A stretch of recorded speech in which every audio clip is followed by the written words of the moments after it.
friends, my name is Marines and this is the start of a reading vlog. It is December 1st and every December for the last few years, I have attempted to read 30 books in 31 days. I've done it successfully some years. It never feels like failing, even when I don't hit the 30, which is why year over year, I continue to challenge myself this way. It also feels really nice because I ended November with 70 books read, more or less. So I track my reading in two sort of buckets. One bucket is for all of the things that I comfort reread. So I only count Pride and Prejudice reread once a year for my total count, but I reread it more than one time a year. I've reread the first 5 or 6 books in the Kate Daniels series this year a couple of times. I have reread some of the Mercy Thompson books this year. I've reread some of the Eve Dallas books this year. These are things that I read like before bed that I'm not putting too much brain power in, and I'm definitely just reading them for me. It is not to discuss. They're my own little bucket of books, and there are at least 50 books in that bucket. It has been a time this year. Separate from that are all of my other books. The books that I'm reading for entertainment, to understand, to discuss, to review, everything else goes in that other bucket. And I ended November with 70 books read in that bucket. I would love to get to 100 before the end of the year. That is always my stretch goal. At one point, I didn't even think I was going to make it my baseline goal of 52, but I powered through a pretty intense reading slump. And here we are. Can I do 30 books in 31 days? I'm sitting here on December 1st as a video is uploading for you all, going back and forth on whether or not I'm attempting Vlogmas. A thing I've tried in the past is to attempt Vlogmas with an ultimate goal of posting 12 videos, 12 days of Christmas kind of thing. So that might be a thing that I attempt. That feels more or less right. So I guess that my goal is 30 books and at least 12 videos for the month. It has been an incredibly busy last couple of days. It was Thanksgiving. I did a lot of cooking and baking. And so after Thanksgiving, I did a lot of cleaning. My apartment was a wreck. And then I also took all of the fall stuff down and put Christmas stuff up. I got a lot of that done. I would say that I'm 85% there, but I still have a bunch of small things to do, and I would love to leave the apartment spotless and everything in its place because I am traveling tomorrow. I'm going to go see Nicole in Kansas City and just go be unemployed on her couch for 2 weeks. That also, I don't know, kind of complicates everything. Not really. She'll be working, I'll be reading and doing videos, but I'm also thinking through what is everything that I need to take with me. So I haven't packed. My flight leaves tomorrow at 6:30-ish. So I'm working backwards to everything I still need to do. I wanted to do a bunch more recording tonight, but my contacts are so dry.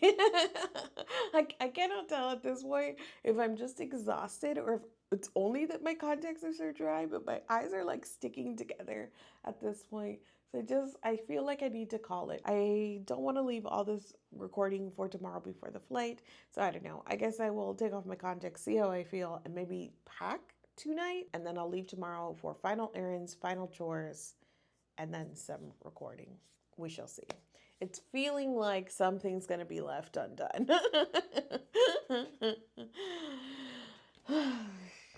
I spent this morning sort of slowly packing and cleaning up final things. I still have a little bit of a mess in places, this box of Christmas decoration goes in my room. I somehow ended up with my packing stuff out here in the living room. I don't know, I just started throwing things out here. So here's where I am with packing so far. I've got the main things in, but as I've added things oh yeah, don't forget this, don't forget, I've been throwing it out here. So I just kind of have to sit and arrange everything right now. I'm charging. There was a text from my sister saying that I made a bunch of these pumpkin whoopie pies with cream cheese frosting in the middle, and I made so many I had a ton left over. So she took them to work today and she said that everybody was raving about them, which is what any baker loves to hear. Anyways, I have been listening to When the Moon Hatched as I do all of this. I really said I'm gonna read 30 books in 31 days, and I'm starting with a 700-page book. Really, the choices that I make. But this is for a video that you guys will see later in this month. And I'm not having a good time so far. I predicted I would not be having a good time. The thing that is actually getting to me right now is how wordy this is. The prose is absolutely dizzying. This author really said why use one word when you can use five? That seems to be the primary vibe of the writing. And it is not only just like over descriptive, it is using words and using metaphors and things that are slightly off, like not exactly what the author is meaning or intending to say. And so because it's only slightly off, it's like ringing in the ears, right? Like distracting in a way that I'm like, constantly. So it's just a really strange reading experience. I'm also not loving the positioning of the main character. She's like this assassin, but there's a way that she's being positioned and like that the violence is being positioned that I think is a little too like trite and blasé. There's a way that like the positioning is like, I'm not a regular assassin, I'm a cool assassin, which is making me roll my eyes, which is that is not the intended goal when we're having these like scenes that are very, very descriptive in terms of the violence that is happening. And it feels less like it's being given the proper weight and more like we're just doing this in service of a trope or a kind of character. So that is bothering me, but I'm only 100 pages into this 700-page novel. So Jesus, wish me luck. In very classic Mari vlogging style, I did not get any kind of footage from my travel day. It just ended up being like more hectic than I expected. There were some delays and things along those lines. But all said and done, I finally made it. I am here in Kansas City.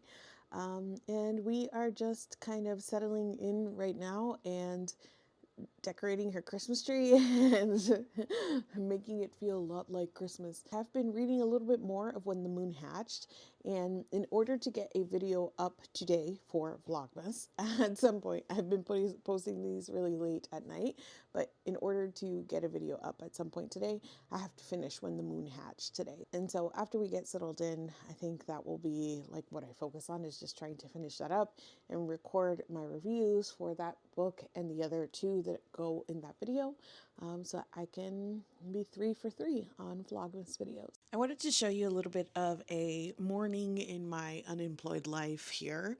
I woke up pretty early. I've been waking up pretty early this whole week that I've been here, and I spent a bunch of time just replying to comments and catching up on emails before I got ready for the day. I did have a meeting with some of the other bindery published just to catch up on how things have been going and sharing ideas and support for each other for the new year. After I wrapped that up, I made us lunch. It was a dip lunch. I found this 4-ingredient recipe on TikTok, and it's basically just boursin cheese, fig jam, crushed pistachios, and hot honey. I didn't find fig jam at the store, so I just used another regular jam, and that was my morning. I think she likes it. I finally finished my first book for December. It is December 5th, which means that I am behind 4 books. But I really, really made a choice deciding to read When the Moon Hatched because it was 700 pages. So it took me a couple days to get through that one. I did already post the video that reading that book was for, and my review is in there. But there were, believe it or not, a couple of things that I forgot to mention in that video that I will just tack on here instead. If you want to hear like the full comprehensive review, I suggest going to my 531 video. But a couple additional things that I wanted to talk about. One, I recently wrote a post on my bindery about the ambiguously described man of color in romantasy and the way that that is often supported by very racist tropes and conventions. And it was interesting because reading When the Moon Hatched, I had like not a great feeling about the main male character in terms of feeling like he was being very otherized. There was a way that he was being described and used in a lot of like red flag ways in terms of being portrayed as very tribal, very brutal, very sexualized, very well endowed, like a lot of things like that. And of course we learn that he has this reputation, but he's really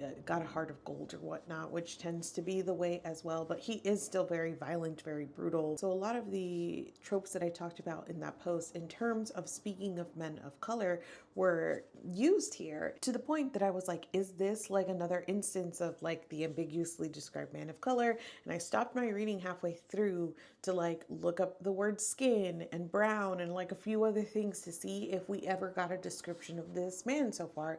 And we hadn't really. We had gotten descriptions of his very dark hair, his imposing stature, but nothing that I could find that had anything to do with his skin until I kept reading, and later on we do get his skin described as tawny. It had been described as like sun-kissed before then, and then tawny later on, which, you know, again, this is another instance of like, is this a man of color? Is he suntanned? Like, we don't know. And that's the whole thing with this like ambiguously described maybe man of color in romantasy, is that we don't have a sense of what race is in this world or what race these men are, but all of the ways that they are spoken about and like the tropes that they slot into are ones that are used to sexualize and otherize and alienate men of color. And there is something to be said about leaving it ambiguous, and the way that a lot of times like these men straddle the line of like being brown enough to find sexually attractive for like the white woman audience that this is primarily targeted for, but not like dark enough to like scare the white women. And I find this so very problematic. And the way that I was like, is this happening here? And then I hit the word tawny and I was like, oh, here we go. So that was a negative experience that I also had with the book that I wanted to be sure to mention. And the other was about the violence of the world and like our main character as like an assassin. I feel like in a lot of ways, she at the beginning of the story was like in direct response to a lot of the criticisms that we get of like a Selena Sardathian, right? Where she's like the world's best assassin and like never does anything, at least at the beginning of that series, to prove it or does anything that makes you believe that this is the case, and in fact goes out of her way to act in ways that is like no preservation of life, or that makes you believe that she like is competent as an assassin, right? And so I feel like this, when the Moon Hatch sort of overcorrected, where we see the main character being really, really violent and killing straight off, like you open the book and she's like hunting down a man to like torture and brutalize him, but it's okay because he is a rapist and a child abuser. And so that's the way that we characterize the main character very early on. Didn't love the way that violence was used in the story, because it felt like it wasn't really about the violence itself. It wasn't about like the brutality of the world or having anything to say about child abuse or rape or anything. It was violence for the sake of characterization, right? It like the violence in and of itself didn't matter. What mattered was that you walk away going, wow, our main character such and such and such. And I feel like that is often a really hollow way to use violence, especially because it was pretty graphic in this book. So I didn't like that positioning and that use of violence. And I felt justified in feeling like it was hollow when, after kind of being like, oh, she's so capable, she's so violent, she's such an assassin, like the rest of the story is her having absolutely no agency and just like being strung along by the plot, by the men in the story. Even the like one big thing that she wants to do is to exact revenge on a man who killed her friend. And like the way that that all happens is so passive. She doesn't find him, he just literally happens to show up where she is. And so like there is no satisfaction of seeing her take control, of having agency, of like doing things proactively. It's like, oh, look at how competent she is. And then we see her like doing nothing for the rest of the story. And I didn't really enjoy sort of that balance of things. And especially because the story was so padded out and could be so slow moving, to have then everything sort of just happen to her or fall in line felt really unsatisfying. It's still a 2-star. I think that when I talked about this just yesterday, when I finished it just yesterday, I was like, it's 2-star too mean, but now I'm feeling like it's 2-star too nice. And I kind of knew this would happen as it sits in my feelings, because the bad stuff continues to like rise to the top, and I keep thinking like, oh yeah, like I read that and I didn't like it. So 2-star is still the rating, but I feel much more confident in it. And in fact, I could see myself being like, okay, 1.5 star with time, but that's where we are for now. I started my second book. I actually am almost done with it because I like read a ton of it this morning. I woke up at 4 o'clock in the morning, just like for no reason. So I started looking through Libby and seeing what was available now for an audiobook. And I came across Vera Wong's Unsolicited Advice from Murderers. And this is by Jessie Sutanto. I have not read their other series, but I recently came across a video on TikTok of somebody talking about their like universal recommendations, the recommendations that they keep in their back pocket for like whenever somebody is like, oh, you read, what do you recommend?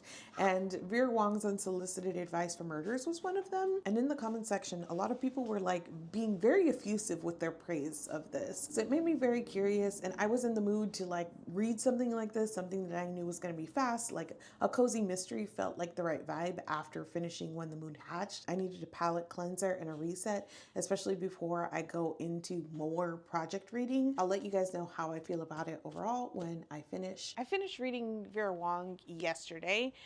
And it went about how I predicted, and that is that it was like a solidly like fun 3-star read. That is usually where I land with cozy mysteries, where it is exactly what I was expecting out of it.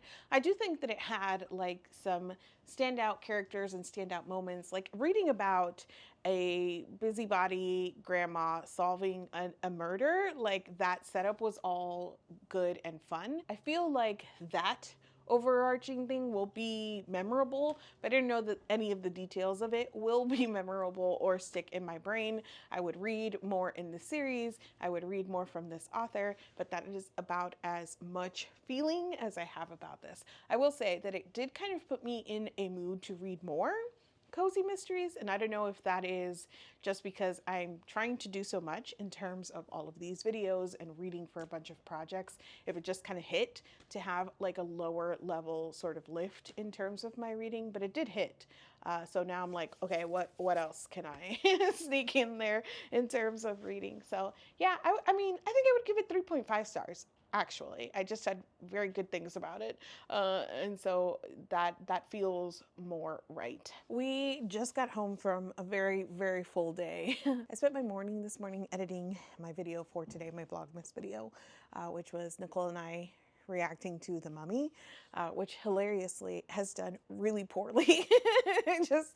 I love this video. The YouTube algorithm doesn't love this video. A bunch of people unfollowed me after this video, but you know what? I stand 10 toes down on that being a bad movie. I said what I said. After that, we stopped to get coffee and breakfast. We went to a market, which was really cute and fun. Last time I was here in KC, we almost went to this ferry boat museum, and like we just got there too late. So we went to the ferry boat museum, and it was really interesting. A very well curated little museum, like about a specific subject.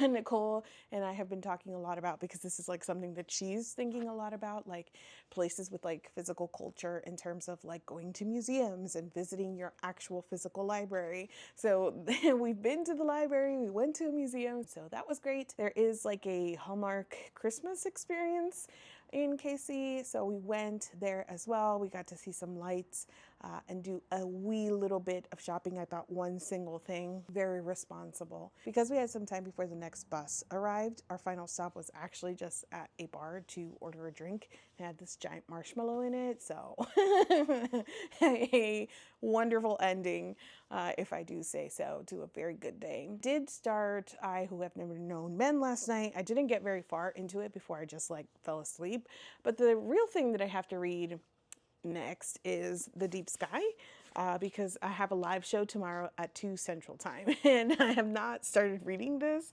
so I have until tomorrow at 2 to finish this for House Salt. That's what I'll be doing for the rest of tonight and probably tomorrow morning. I'll let you guys know how this goes. I'm finally coming to finish off this vlog because, you know,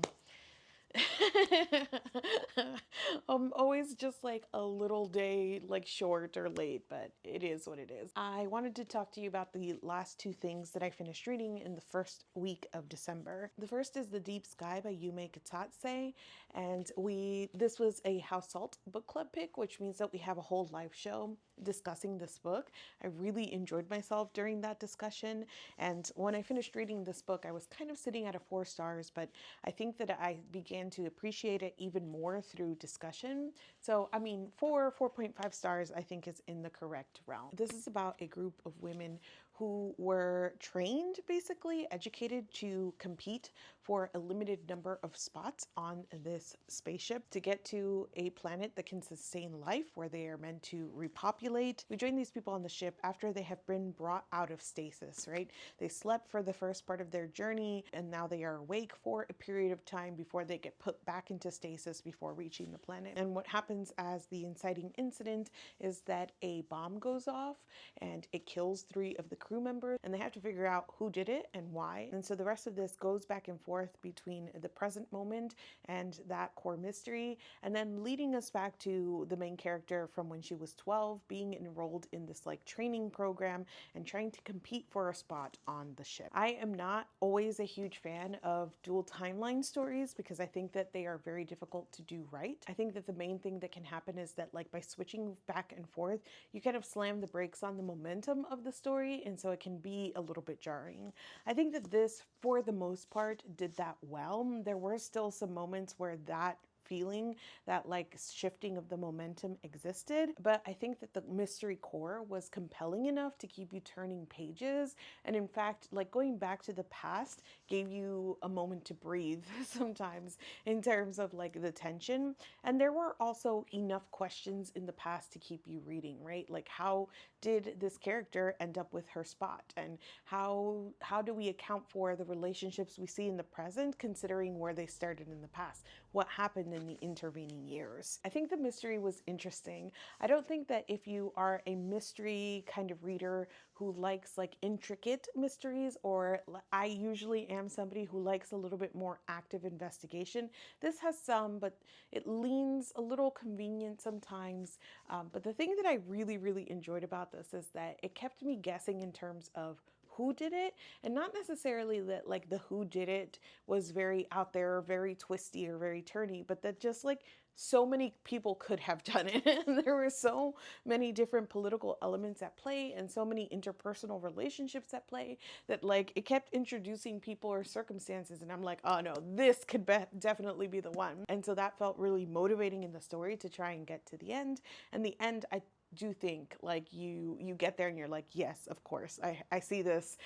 It makes a lot of sense, but it didn't take away from the enjoyment of like realizing that the author very purposefully put so many characters into play here and so many circumstances and entities into play that could have had a hand in what was going on the ship. I loved the interpersonal relationships in here. This explores a very complicated relationship between the main character and her mother that is only made more complicated because they are like separated by like all of this actual distance and all of these years, and they will never see each other again because she is on this mission, she's going to this planet, she will never come home. And so that adds a layer of like complication to the relationship that just makes it all the more achy.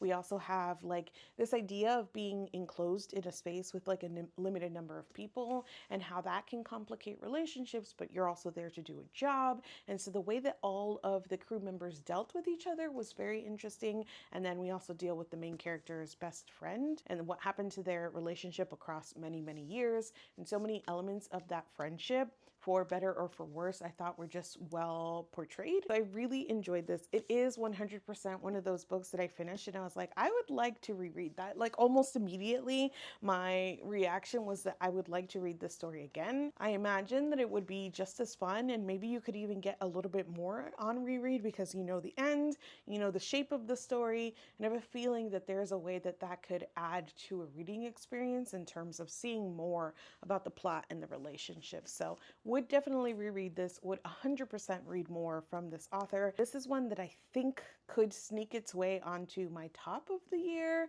and if it doesn't quite make it onto my top list, it is incredibly close. And the fourth book that I read in the first week of December is I Who Have Never Known Men, and this is by Jaqueline Harpman. And this is a short, tight post-apocalyptic story about a group of 40 women who are being kept in an underground bunker, and the only other people around them are are the male guards until one day they are suddenly released. And so they have to explore the world outside of this bunker and come to terms with what exactly happened to them and where they are. Now, I say that, and really it is an exploration because this is the kind of story that doesn't give you concrete answers. Because I think it matters less the reasons behind why these women were being held in captivity and why this world is unpopulated and why we don't see animals and all of the like weird, strange bits of the world itself. And the thing that it is actually asking here and exploring here is about humanity and what pieces of humanity are innate and what pieces of humanity come to be because of relationship and like in socialization and the things that we learn and know. This was so interesting. This was so incredibly interesting. It really was a particularly like poignant pairing with The Deep Sky. This was like by total happenstance, but when I picked up I Who Have Never Known Men after The Deep Sky, I was like, oh, this is very interesting to compare the two of them. The other thing that it kept reminding me of, and maybe because you will see why in a future video this book is on my mind, but I kept thinking about The Past is Red by Catherine M. Valenti. The narrator in I Who Have Never Known Men is very naive. She is the youngest of these women. She has no memory or no concept of regular life, where all of the other women knew what it was to live regular life, and they were taken from their lives and put in this isolation. The youngest character, who is our narrator, doesn't know anything. She has no other context except for this bunker, this imprisonment, and these women. So there is a kind of like innocence to her narration, a kind of plainness, and the way that she navigates the world reminded me of like a less sweary and slightly less gritty Tetley from The Past is Red, but it's that same kind of like view of a very dark world that I think connected those works in my brain. Nicole and I have talked like a couple of times. This is a conversation we've had in the past, and like post-election, you can understand why it's fresh in our minds. We talked about this a lot like during 2020, like the idea of like human resilience and what we can adapt to for better or for worse, or the like instances where that kind of adaptation to the worst things is not a good thing and where it is a good thing. And I don't know, that idea of like encountering the hardest or the worst things that you've ever been through and then just kind of surviving. And whether that survival is entirely by choice, like, I don't know, there's a way that you just keep living, and these women just keep living. And there's a lot of contention with like what motivates you to keep going, especially in a world that is like primarily unpopulated. They have nothing to do. They have nothing to live for. They have no context for who and where they are. And so like what keeps you going and moving from day to day? It is very thematically interesting. All of the things that it is saying, the last lines of this and where we end, it is a very open and devastating ending, but there is an implication of like what happens because we are reading this story. It is now involving the audience, the readers, in like an implied ending that I find absolutely fascinating. And it is, again, one of those things. I actually re-listened to the end. One of the reasons that I put off like just finishing off this vlog is because I wanted to go back and re-listen to the end of this book just to like verbalize all of my feelings about it. And honestly, it could be a whole other video where I just talk about how I felt reading this book.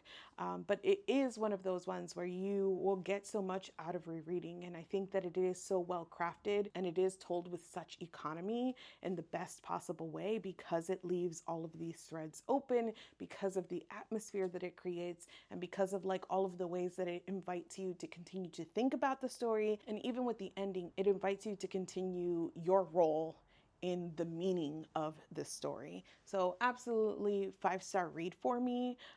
And again, one that I can definitely see sneaking up into my top reads of the year. This always happens to me in December where I'm like reading bangers and I'm like, is this recency bias? Like what's going on? But I think also in this year that I've had such a mixed reading experience and that my reading has been very patchy, I would not be surprised to find a bunch of these December reads in my final list. So that means that I read 4 books in the first week of December, which also means I am way way behind reading pace here, but it is what it is. I had a great week and a great weekend and a great reading week, so I can't be too unhappy with that. That's it for me today. If you have read or would like to read any of the books that I've mentioned, let's chat about them down in the comments. As always, it would mean the absolute world to me if you clicked the link in my description to head over to my bindery, which is like my homepage, and you can follow for free, which means you get updates and news directly to your inbox. I just shared a post about nostalgia and how much I hated The Mummy, which is, I swear, I'm almost done talking about this. It is not really about the mummy. It's kind of about the mummy, but it's more about like the nostalgia trap and how we allow like that to manipulate our feelings and our thoughts and how we engage with media. So you can check that out. Like I said, it's absolutely free in the link in the bio. Thank you so much for watching this video, and I will see you guys soon.